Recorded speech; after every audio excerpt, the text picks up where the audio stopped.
എടാ start 3 2 1 start. ഓ 1 Tom 1 Tom 2 Tom 3. അഭിയത്തെ കടിച്ചു വിഴുങ്ങാണോ? ഒരെണ്ണം കഴിച്ചാൽ മതി. ഫ്രീ. എടാ ഇത് എന്നാണോ ചിപ്സ് കഴിക്കുന്നോ അവൻ? ഇതിനകത്ത് മുളക് പൊടി ഒന്നും ചേർത്തില്ലേ ഗൈസ്? അവൻ മുളക് കഴിക്കുന്നുണ്ടോ ഗൈസ്? എടാ ഞാൻ കടിച്ചോട്ടെ. ശരിയാണല്ലോ, എരിവില്ലേ?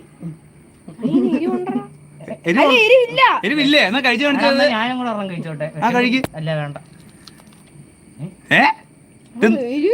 പിന്നെ എന്നാ മുളക് നീ എടുത്തോണ്ട് വന്നേ? വേണ്ട, ഞാൻ മുളക് എടുക്കാൻ പറഞ്ഞപ്പോ മുളക് എടുത്തോണ്ട് വന്നിട്ട് എരിവില്ലെന്ന്. എല്ലാം കഴിക്കുവാണം. അഭിത്തെ എരിവുള്ള മുളക് കഴിക്കും. എരിവുള്ള മുളക് കമോ. അയ്യോ ഇല്ല, അവന്റെ കണ്ണ് നിറഞ്ഞിട്ടുണ്ടോ? അതേ കണ്ടു. കണ്ണ് നിറഞ്ഞ്